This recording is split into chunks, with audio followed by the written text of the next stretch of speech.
Hey, good afternoon, everybody. Had a video where someone requested to see how I had built the camper setup in my truck, and I thought it's something I had done a video on before, but I got to looking back, and I haven't actually. But it's something just real simple setup.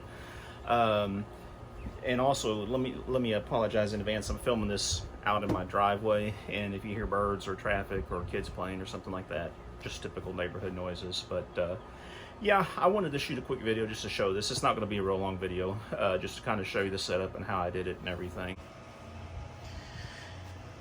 Okay, this is the first thing I did after I got the show. This is the bed rug bed liner system, and you can see it's just held on with Velcro.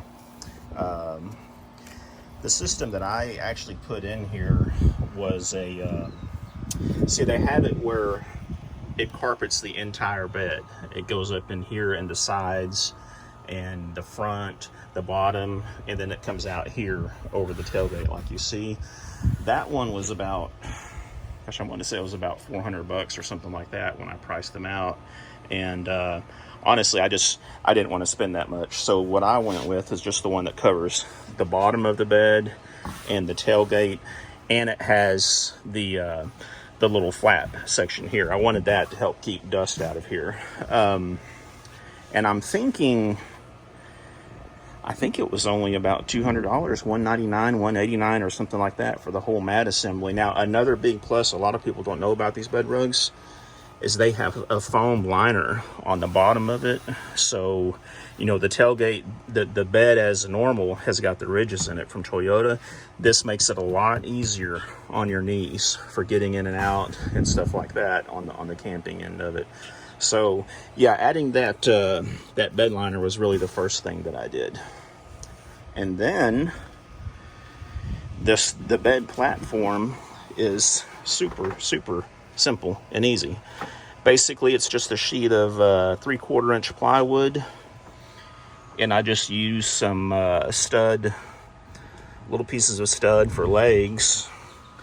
I've got legs at all four corners, and then in the middle of it right there, I have a leg on this side and one in about the middle of the bed, because obviously I couldn't put a leg at the far edge because of the wheel well. And yeah, this works out really good. I just happen to have these containers around that we have used for camping and stuff like that for years. They're just heavy plastic containers. They actually came from a hospital. They were something used in the medical field, but they're real sturdy, durable plastic containers. And with this setup, it's hard to tell. Let me see if I can show you here. I've got actually 4 of these containers underneath the bed. 2 right here, and then I've got 2 up front. Now the one in the center in that gray toolbox, obviously they're pushed up against the wheel well, but I have another storage pocket back up underneath here, underneath the bed on the top corner, which I don't have anything in, and I haven't found the right size container yet for that, but they work out really good. Now, at first I had some of these brackets in here that kind of help hold these containers in place, keep them sliding out. Okay, this is the bracket I used, and it's just called a stay hold bracket. Has Velcro on the bottom. Just looks like you can get them at Walmart, actually, in the automotive section at Walmart. And the way they work is they're designed to go in the trunk of a car. Just stick it down on the carpet, and it keeps stuff from sliding. But like I said, the problem was when I really pushed those on, it was really starting to pull up my pile. That's not too big of a deal, but it was enough for me in the aggravation because they're hard to pull up. I went with this system instead. Just used some little eye hooks, a couple of bungee cords, and man, that's working great. And I like it because I can actually just kind of pull this up if I need to pull out a box and then drop it back down again. So that's working really good for it. And on those containers, typical camping stuff is all I carry. Cooking stuff, hammocks, my little gray toolbox right there is a toolbox that I've always carried in my truck that has like towing equipment, recovery equipment, general tools, etc. You can see up here I have a little Harbor Freight battery booster, and I tell you, this thing has come in very handy several times for helping people out, not only for helping people out that need a jump start, but for charging cell phones, powering some of the 12-volt fans that I use back here. You can see my other video for the big deep cycle battery setup that I used. On top of the bed, I basically just have a piece of 4-inch memory foam right here, which used to be in one of our campers, and when we sold the camper, we pulled out the memory foam for it, and I cut it down to size, and my wife made a nice little slip cover for it. Then I just have a basic wool blanket on top of it. But yeah, that's the setup. And up here, I had someone ask about this a couple of times. This is just basically a regular bungee cargo net, and my camper had the hooks in it from Leer, and I just have the cargo net attached with those hooks. And as you can see, it gives me a nice little storage area up here. I keep one of my winter jackets up here, roll of paper towels, and just lightweight stuff goes up there. And then there I have the old Reliance Hassock toilet, which is basically a plastic bucket with a toilet seat in it, and it has those little gray silver bags that you put in there that convert your waste into like a gel, and that actually works pretty good. We've used it camping quite a few times, and I keep it in here in case I ever find myself needing to use a toilet in an emergency situation. I haven't had to do it yet, but I can say that I'm about 5'8", and I can sit on that in here and barely fit. I do have to crouch my head down a little bit, and it's a tight fit, but it will work in a pinch. If I take it and put it inside the truck, which I keep the seats folded up in the truck, it works a little bit better. But then I keep a sleeping bag and some pillows in here. And again, my shelf has the carpeted liner. So these are some little trays that I got at Home. Used to be called Garden Ridge, now it's called At Home. They're actually for refrigerator organization, and I put Velcro on the bottom of them, put them on here in these carpet rails.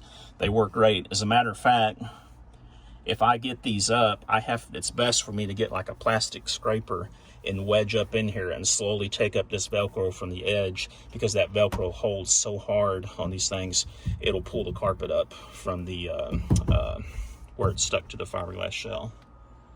But yeah, that's it. I mean, this camper shell does have the fold down window, which makes it easy for cleaning the inside of it if you ever need to. As you can see, I haven't done it in a while.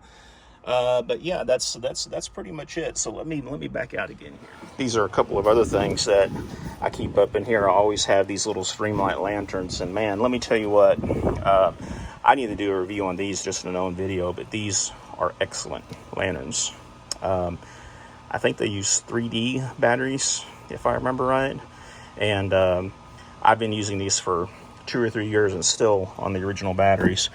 But I always keep some of those in there. And this is just a little High Sierra lightweight backpack, water bladder setup. And another little trick that, and over here is another one, is a Gain dryer sheet. Those really help to keep it smelling nice and fresh back here. We all know how a tent gets after you've been camping in it for a couple of days and stuff. So yeah, they really do help. Now, one of these days, I'll do a video and show you guys all the junk I carry, but like any other prepper type, it's just a lot of stuff that I hope I never have to use, but it has come in handy a few times. And this is another thing. If you're camping out of a truck, which is very handy, I carry a couple of these. They're just little pads.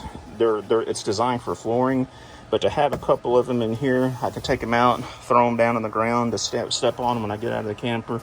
And they also come in great for like little emergency seating areas and stuff like that, or if you have to kneel while you're doing something at the campsite, around the fire or something like that. Man, when you get old like me, these things are a lifesaver. So that's it, but let's go ahead and take one final shot and wrap this up.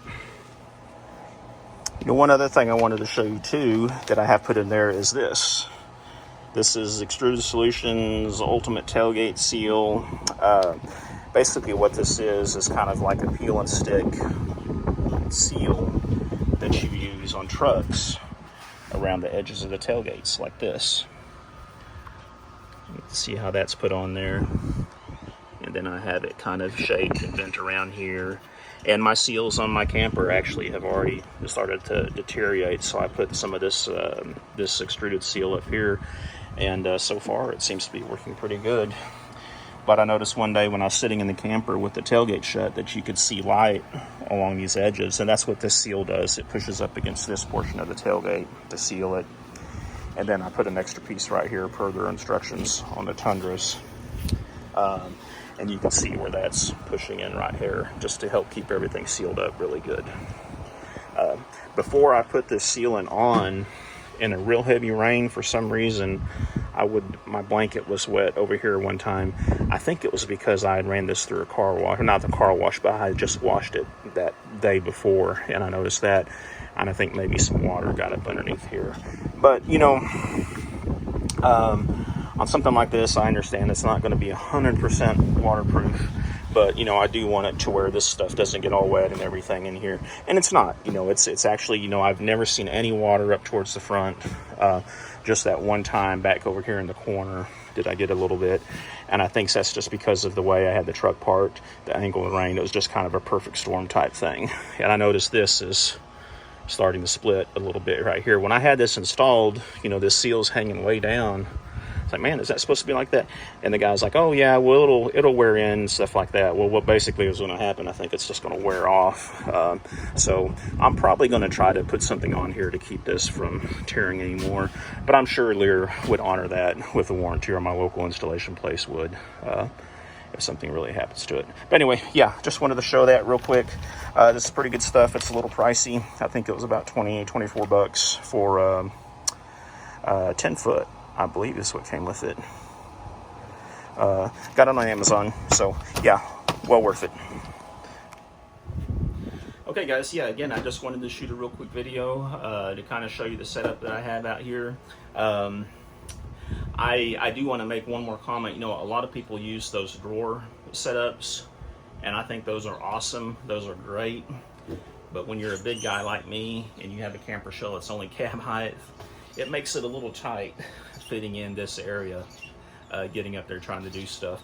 And another plus I wanted to be able to number one, sit on the hassock on the toilet inside of the camper shell. So I needed this area right here. And number two is I have a little chair over here, which I need to do a video on that. That's basically one of those lightweight camping chairs that have the different legs that pull out and the thing suspends on it. If you see my video of me camping at Surfside Beach, you can see me sitting on that chair. I like it because I can set the chair up in here as well, sit inside the camper just like I did in that beach trip, and then just you know, sit back and take it easy. So yeah, but that's it. You know, I hope this is enjoyable. Hope maybe you picked up some tips. There's great setups out there. There's thousands of videos of camping setups, and when I did mine, everything I mean, I already had the memory foam, so I didn't have to buy that. I did go out and buy the plywood and the studs, and that, and the little plastic L-shaped brackets. I mean, less than $40 in everything that I have in this. So very cheap. But this bed is great. It does not move. I have it built to where that leg up in the corner, in that far left corner, is perfectly measured to where it kind of wedges the bed into place. I've never had an issue with this bed moving or rocking or anything on me since I've been using it. So I hope you enjoyed it. You know, this little quick video, and I hope you're being safe out there. You know, this is April the 11th, I believe, April the 12th actually of 2020. We're right in the middle of this COVID-19 stuff, and I'm like a lot of you, I'm eager to get out of the house, and I wish I could go camping or something like that, but I'm trying to stay safe and doing stuff like this around the house just to kind of keep busy in the meantime. So thanks for watching. Please take the time to comment, like, subscribe, especially subscribe. The subscriptions really mean a lot. Yeah, and let me know what type of content you want to see. If you want to see some more videos, and you know, when I started this channel, 12 or 15 years ago, it was mostly for banjo videos, things like that. And, you know, as you can see, I've kind of just do a video on whatever I feel like doing. But if you have anything particular that interests you, let me know. And if it's something that I feel like I have enough knowledge about, I'd be glad to shoot a video for you. All right. And again, take care, stay home, and be safe, guys. Thanks for watching.